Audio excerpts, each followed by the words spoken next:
have only purchased one pre-loved item.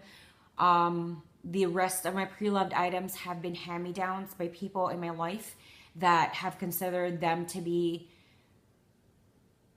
not useful in their life, and they know I love Louis Vuitton, and they know they probably don't like the item anymore and have already said their goodbyes, and just want to unload them. So I think I've been pretty lucky in that aspect so far, due to the fact that I do know where it comes from. I trust these people, and I know that they take care of their stuff. So when you're purchasing a Louis Vuitton item, I'm going to focus first on canvas, due to there's two different materials on there. It's canvas and leather trim. When you're looking at an item, I would suggest you look at the corners. First, you want to look at the canvas. You also want to ask the seller, if it's a private seller, if it's an eBay seller, if it's like Fashion File, The Real, and any other consignment stores maybe, or pre-loved stores for luxury goods. Anything that has any kind of pre-loved Louis Vuitton for sale. For the canvas, you want to look at the canvas first, because if there is any kind of flaw on the canvas, a tear, a huge stain that you can't clean off with anything that you can think of, like water, a safe all-purpose cleaner. That's what I personally use. Some people use baby wipes, alcohol-free. I don't really recommend that, because I've never used it. A lot of people have used magic eraser. I do not recommend that either, just because it's very, very strong, and it has very strong chemical compound on there. I will never personally use it, so I will never advise for anybody else to use it. If you want, you can try Murphy's oil soap. I'm still on the fence on that. I have never personally used it, but that is an option if you want to try it, just because I think it's 95% of the ingredients are all vegan and all natural. So, but that doesn't mean that it's still not harsh if needed be. It is safe for leather, but I don't know about the Louis Vuitton cotton coated canvas, because that is a completely different material, and it's usually Louis Vuitton. I'm not really that of an expert with the other brands. I don't have a lot of stuff with other brands. So if there's anyone else out there that's doing a cotton coated canvas, I wouldn't really necessarily trust it very well, just because Louis Vuitton pioneered it, and that's been in their bloodline company for over 100 years. So anyway, I would focus on the canvas. Make sure there is no flaw, because Louis Vuitton will never ever repair your canvas. It is similar to terminal stage 4 cancer for them. So if you go to a Louis Vuitton store, as long as it's authentic and it's not it's not a flaw or a defect or an issue or damage of the canvas, they will repair that for you. They will always repair that for you. If initially someone is going to deny you and they're rude to you on that specific store, if you're close to another store as well, try to go to a different store and ask for assistance. I would also recommend call Louis Vuitton Client Services and speak to an advisor on what happened. But that would be number one advice, is look at the canvas. Secondly, if you're dealing with Vachetta, look at the Vachetta as well. That would be the second thing you're going to look at. If there are some scuff marks, it depends on you. This is a personal preference. If you're able to live with scuff marks, that's your choice. If you're able to live with stains, that's your choice. Maybe you can take it off or you can't take it off. If it's water stains, water spots, at a certain point, you can and will be able to match it with patina. Patina would be the natural darkening process of the Vachetta leather or untreated leather. Some people have used baby wipes and have sworn that it will match, but you have to rub the entire Vachetta, not just the one spot. I have, like I said, I have never used baby wipes. That is just, it scares me a lot. I have used saddle soap, and I won't necessarily, my bag is upstairs and I don't really remember if it matches it completely, but it does lighten up if it is like just dirt and grime and all that stuff. If it's not the natural patina, it will lighten it up. So I'm not really sure about water stains, but you can look at my the No Way Louis Vuitton No Way video that I did. If you can spot any kind of discoloration, then the saddle soap didn't do everything. But if you don't see any of that, then the saddle soap did take care of everything and made the color a little bit more unified. Also, to make sure, because stains, it depends on the person. Some people like it because it does bring character to your bag or your item with Vachetta. Some people hate it. So it's up to you. That's your personal preference. If you can live with a stain, you know, go ahead and purchase it. You're not even going to clean it because you like it. It's like a war scar or war wound or something, and you love it. I would recommend to make sure there are no cracks on the Vachetta, especially on the thin parts of the Vachetta. Why? Because one tiny crack can become a big crack at some point. It just depends on the wear and tear, how you wear it, how you use it, how just everything. If you don't condition your Vachetta, it will just keep getting drier by time, no matter how or where you put it, no matter what the situation is in your storage facility, it will still, with time, it will still deteriorate because it is still leather. So cracking, that is also something there. A little bit of peeling with the Vachetta is also an issue. However, if you are willing to live with it, let's just say the patina is completely dark and you don't like that anyway, and you're just thinking, you know what, when I buy this pre-loved item, I'm just gonna change the entire Vachetta of the whole entire item anyway.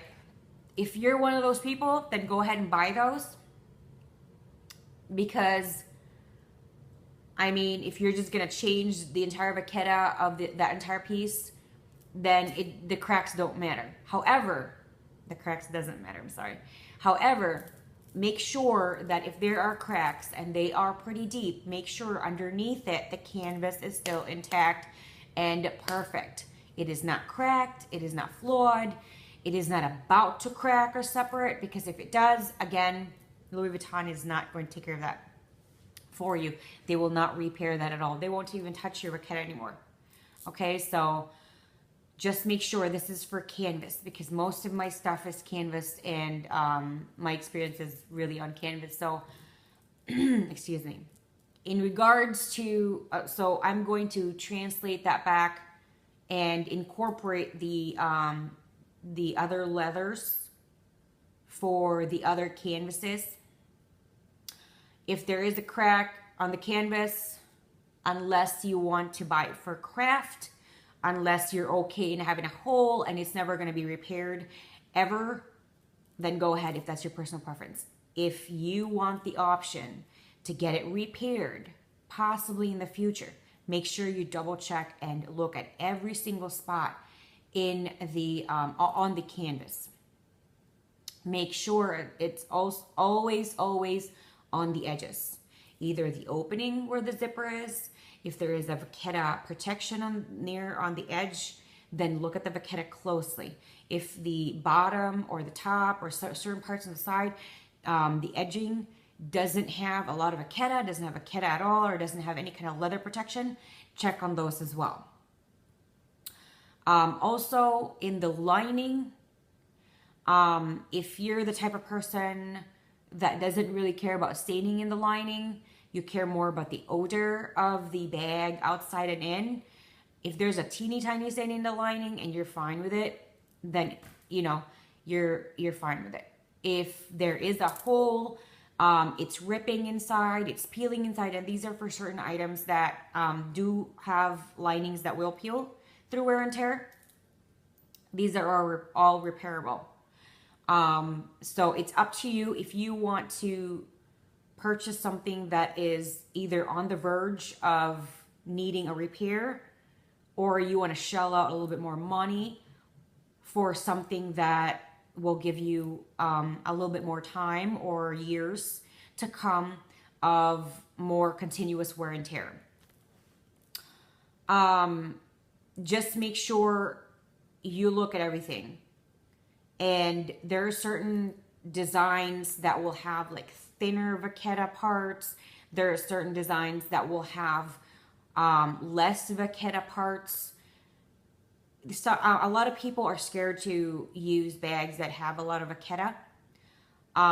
That's not me. I love using my Monogram and Vachetta, because the big reason of having the Vachetta is to protect the edges, is to protect the canvas. So that really is, and that was the main reason why George Vuitton added the Vachetta, and why Louis Vuitton also incorporated leather. I believe he did it, or his, but this is, you know, over 100 years ago that they've incorporated and added leather on their canvas. It's to help protect it.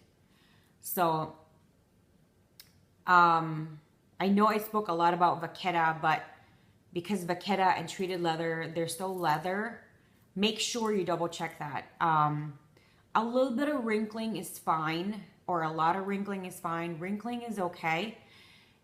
It's more the cracking. If you see even a hairline crack, that will eventually become a huge crack, and that will break. From my personal experience, what you can do to prevent the cracking from getting bigger faster, because once your leather cracks, it's not like the crack is just going to just seal itself. It's going to predominantly get worse through wear and tear. The way you can do to make sure it will take longer for that crack to get worse is to condition the Vachetta.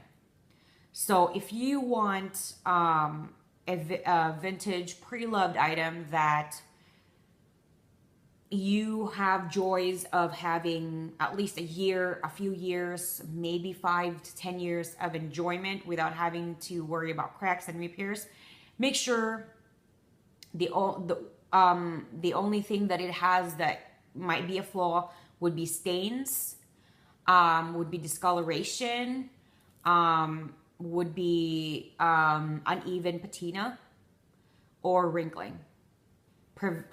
Stay away from cracks on Vachetta, especially, and also the treated leather and any other kind of leather trim on, any other canvases.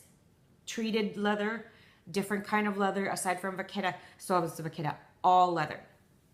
So just make sure all of that is fine. The only pre-loved item I purchased, it didn't have a weird smell to it. It didn't, I think, made nothing. It smelled like leather. It smelled like leather goods, if it makes any sense. It didn't have like a perfume scent to it. It didn't have a fragrance scent to it, which I actually don't like that, but other people are more concerned about. This is just from my Facebook group that I've noticed. It's everybody's different preferences. So some people are more sensitive to like the fragrance, because the fragrance to you that will smell good might not smell good to the next person, and also the smoke smell.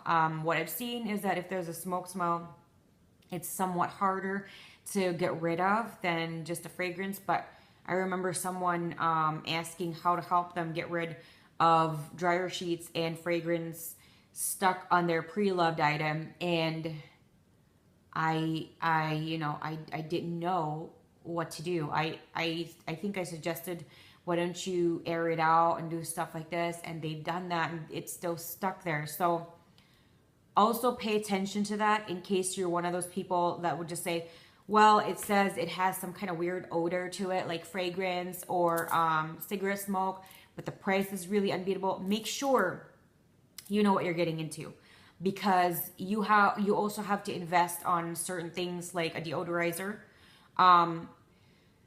There is this item, like an aerosol spray, I think it's called Ozium. People have suggested it, and they said it takes away smoke lingering odors on vintage pre-loved bags or vintage pre-loved items. I've never personally tried it. If you are, if you've tried everything and there's nothing else that could help, try that one. And they said that people who have purchased it and suggested, they've seen it in the auto aisle and stores. You could probably find it on eBay, Amazon, certain car supply stores. You can see there as well. I would suggest maybe try a little bit more natural approach that maybe you can do. If you can find like a lemon essential oil, they're kind of pricey, but they usually take away a lot of bad odors, and you can spray that and then air it out. Maybe just one, you start with one spritz. You can also try fresh lemon.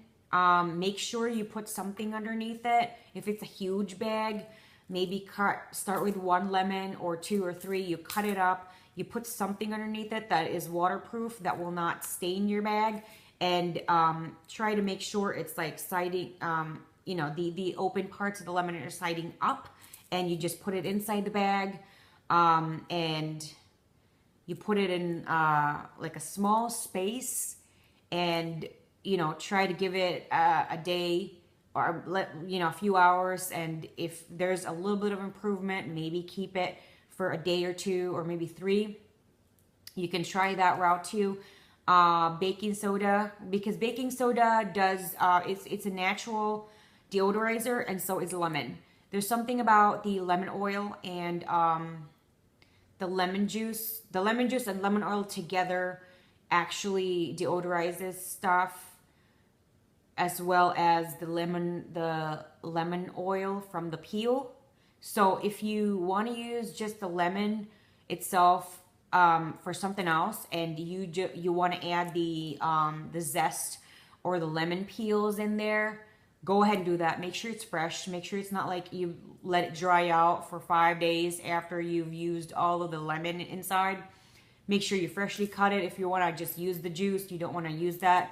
You in the bag, you want to make lemonade or something, cooking with it, then you're going to put all the peels in there. For me, if I had to do that, I would probably put the entire lemon. I would cut it up maybe half or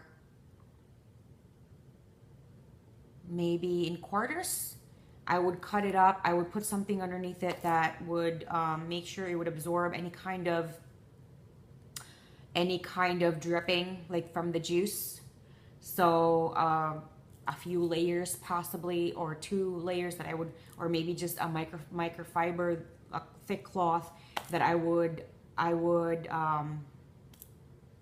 fold, so it's a little bit thick, it's multi-layer. I would put the lemons on top of that. I won't touch it, and I'll just leave it in my closet.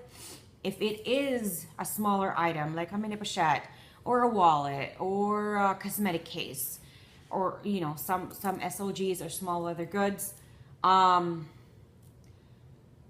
you might have to try and surround it with it and keep it open, and put it still in an enclosed area. I wouldn't really suggest you pour or rub it with the lemon, but I think that might be okay to do. I have tried, because I have a vintage bag, and it has like one of those closet smells, because the reason I inherited it is because it wasn't being used and they didn't like it anymore. This is sitting in the closet for years, so I inherited it, and it has like that weird closet smell to it. All I did was spray Febreze on it, and it took the issue out. So if you have anything stronger than that, then I would suggest you do that. Just make sure, you know, when you're buying these pre-loved items, don't ever think that they are brand new and they're perfect, and maybe when you use it and it might break or tear or something like that. That is a possibility. That is a huge possibility. So try to research it better, try to look at it better, and go for a seller that gives you a lot of details. From what I've noticed, if you go to eBay, they give you so much information.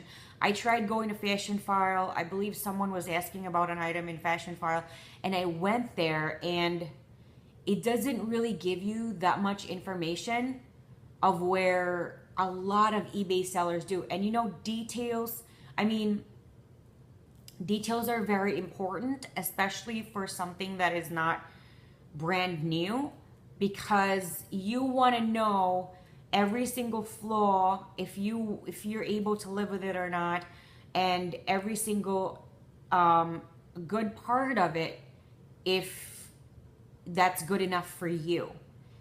Make sure this is, you know, you're focused on what you want, what you're able to live with, what you're able to deal with, and try not to skimp on the money.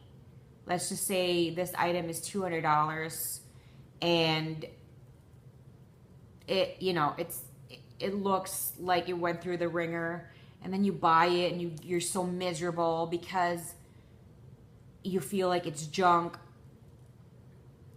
and the other items with better condition might sell regularly for $500-600. I mean, you get what you pay for, especially in the pre-love market. You really do. So please do your research. That's what I experienced when I had my pre-loved, and I also wanted to I just wanted to share that as well. My pre-loved, I did make a review on that already, the no way, and excuse me, there was a little bit of fraying on the drawstring, and I was already, I didn't think about it at the time, but it's also common sense. The drawstring is very thin, and it does get a lot of wear and tear the most because you're pulling it and tying it up, so it does get so much wear and tear. It does have a lot of like it, and because it's Vachetta, it will absorb anything that was touching it. Yeah, I was a little bit sad when I was cleaning it and conditioning it that it peeled a little bit, but as I've said before, I have remedied that problem, and I don't, you know, I've moved on. But I'm not like everybody else. Everybody's different, and if that little detail is gonna bother you, just do, please, please, please. I know I've said this before, but please do your research. Be in depth. Don't be scared to ask the seller.